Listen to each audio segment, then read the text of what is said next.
La story, c'est l'endroit d'Instagram où tu as des chances d'être le plus remarqué. C'est ce qui est, j'ai envie de dire, le plus consommé sur Instagram. Donc on a tout intérêt à y être et à faire du contenu.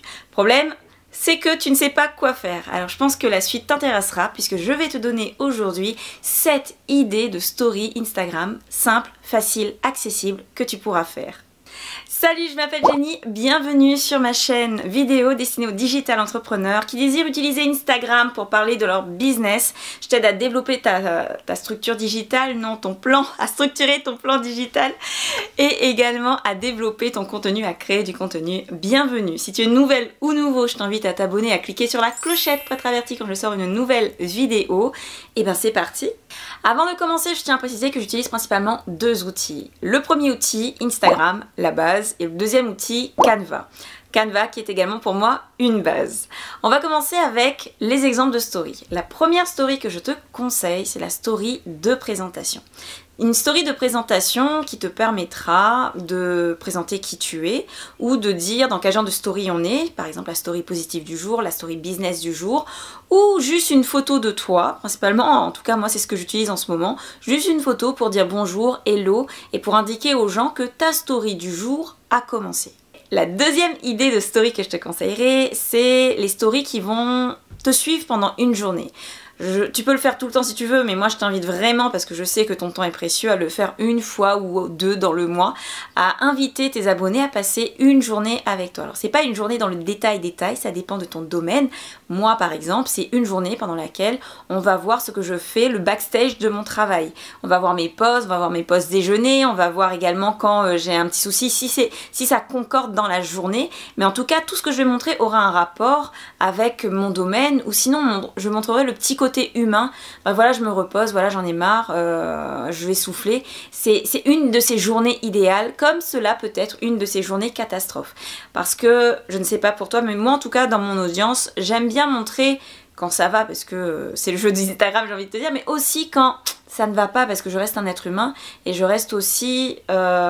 si je pouvais être l'exemple pour une personne et lui montrer, ben voilà, moi aussi j'ai des jours bas et voilà comment je vais faire pour pouvoir m'en sortir et comment je vais alimenter mon mindset, ben ça tombe sous le sens en tout cas dans le domaine dans lequel je suis. Si je suis plutôt Jenny Léonie dans le domaine culinaire par exemple, une journée avec moi, ben ça va être une journée axée plus sur la gourmandise, sur la découverte de produits, tout en ayant ce petit aspect femme entrepreneur et autres. En fonction de ton domaine, en fonction de ton domaine d'activité, choisis comment tu veux partager tes journées. La story numéro 3, les animations pour présenter ses produits. À titre d'exemple, la Boost Academy a ouvert ses portes, donc une petite animation pour t'indiquer que si tu veux t'inscrire, le lien est dans la description. Mais en tout cas, c'est plutôt le genre d'animation que je mets en story. J'aime bien, ça apporte du pep, ça apporte de l'animation. L'œil, quand il regarde trop de photos, il est un peu fatigué. Le fait de mettre des animations, ça montre un petit côté professionnel et ça montre également, ou plutôt ça amuse l'œil, donc ça réveille la personne qui va regarder la story. Tu peux le faire également avec tes produits, tu peux également le faire avec ton activité tout simplement.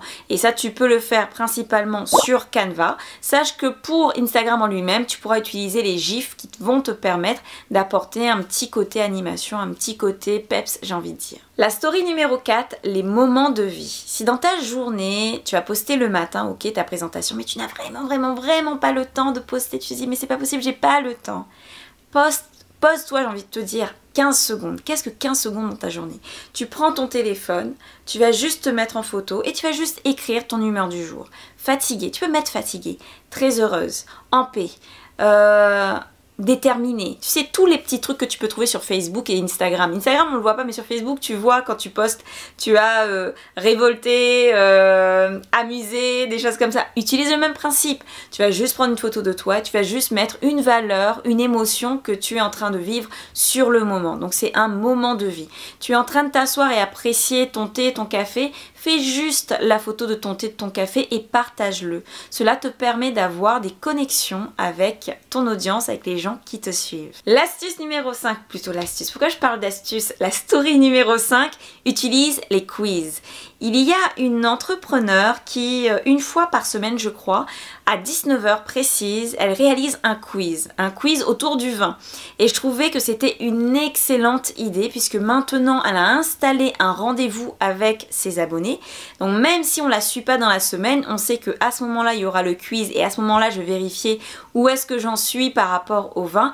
Et je trouvais que c'était une excellente idée. Donc une fois par semaine, tu peux faire un petit quiz dans ta routine story où tu vas interroger, éduquer. Alors bien sûr le quiz il est là pour éduquer les personnes sur ton domaine tout simplement.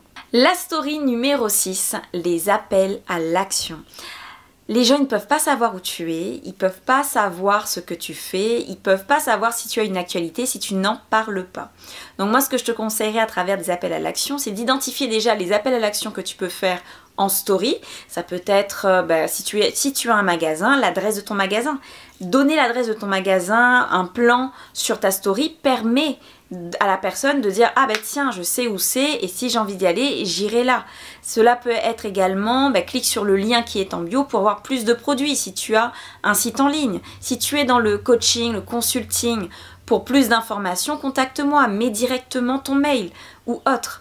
En tout cas, il faut absolument que dans tes stories, tu aies un appel à l'action. Maintenant, il y a des mois que j'appelle un peu des mois morts, c'est-à-dire que ce sont des mois où tu vas travailler ton contenu, tu vas travailler quelque chose et tu n'as pas forcément d'actualité. Et bien dans ce cas, tu dois toujours avoir un appel à l'action qui va inviter les gens à rejoindre ta newsletter, les gens à s'abonner à toi, ou encore, alors sur Instagram, ce sera plus la newsletter ou un groupe Facebook par exemple, pour qu'ils puissent en fait savoir où te trouver et comment avoir plus de valeur. Et tu peux même créer une page d'attente pour le prochain événement que tu vas faire et les inviter à s'inscrire sur la page d'attente. La story numéro 7, c'est la story qui va présenter tes produits, j'ai envie de te dire. Alors c'est quoi la différence entre la story numéro 3 je crois qui va présenter ton produit. La story numéro 3 c'était pour un produit occasionnel, c'est-à-dire ponctuel. La story numéro 7, l'idée en tout cas que je te donne, c'est pour tous les produits que tu as. Tu peux les mettre de temps en temps ou tu peux les mettre tous les jours en fonction de ce que tu fais sur ta story. Mais il faut en parler. Si tu vends des parapluies, il faut qu'on voit tes parapluies. Si tu vends des lampes, il faut qu'on voit tes lampes. Ce modèle à retrouver en cliquant sur le lien ou contacte-moi directement si tu veux en savoir plus et autres. Mais il faut présenter tes produits. Et si tu as un planning de rendez-vous, présente ton planning de rendez-vous. Il faut que les gens voient comment ils peuvent te contacter, comment ils peuvent te joindre et comment ils peuvent tout simplement avoir accès à toi. Et une petite précision par rapport à la story, moins tu vas en faire et moins tu vas aimer en faire. Logique. Plus tu vas en faire et plus tu vas trouver ça amusant, plus tu vas aussi sentir la puissance du truc. Quand les gens vont te suivre et vont te contacter, vont te dire ah est-ce que tu peux m'en dire plus, comment je fais, etc. Donc tu vas te rendre compte en l'utilisant que au final la story te permet de driver du monde, de driver une audience, une communauté vers toi. Donc mon premier conseil, j'ai envie de te dire parmi tout ce que je t'ai donné, mets-toi à la story. Le deuxième conseil, ne te focalise pas sur la perfection de la chose. Je sais que sur Instagram tu as des pros. Aujourd'hui je regarde des reels, des photos, je me dis mais c'est quoi, il y a toute une équipe derrière ou quoi? Tout simplement. Et pour ma part je suis heureuse de faire des choses simples, de faire des choses vraiment avec mon téléphone. Le plus haut que je vais c'est avec avec ma caméra. Mais hormis ces deux trucs-là, je ne vais pas avoir une équipe derrière avec les micros, les ceci, le drone et ce que tu veux pour pouvoir faire mon contenu. Donc montrer qu'on peut le faire également de manière simple et avec ta touche. Donc ne te mets pas la pression sur la réalisation de la story. Sois simple, fais les choses qui soit accessible à ton niveau et enjolive. Ça c'est le troisième conseil. C'est pas parce que je te dis de faire les choses simples et tout qu'il faut vraiment être râle et pâquerette et faire du contenu qui soit plutôt sombre ou du contenu qui ne soit pas soigné. Parce que quel que soit ton niveau, du moment que ton contenu est un minimum soigné, les gens vont le sentir et tu verras les petites différences et ça te donnera au fur et à mesure l'envie de t'améliorer. Donc vas-y, lance-toi, n'aie pas peur. De toute façon ça dure que 24 heures. Je te remercie d'avoir regardé cette vidéo jusqu'au bout. Si ça t'a plu, n'hésite pas à mettre un pouce et à me dire ce que tu en penses ou si tu as des questions. Bien évidemment, je te rappelle que la Boost Academy a ouvert ses portes. La Boost Academy, c'est une masterclass à place limitée et à temps limité, dans le sens où tu as que quelques jours pour te décider, pour m'envoyer ta candidature via le lien qui est dans la description. Il suffit de prendre rendez-vous, on se verra, on parlera et on verra comment on peut avancer ensemble. Mais en tout cas, si tu veux accélérer un peu les choses dans ton développement de contenu, c'est-à-dire tu sais pas comment créer du contenu, tu comprends pas comment tu peux t'améliorer sur Instagram, soit tu commences de zéro ou soit tu as une petite audience et tu ne vois pas comment tu peux exploiter les choses. Tu n'as pas l'impression que ce soit structuré, c'est-à-dire que tu pars dans tous les sens, tu t'affoles.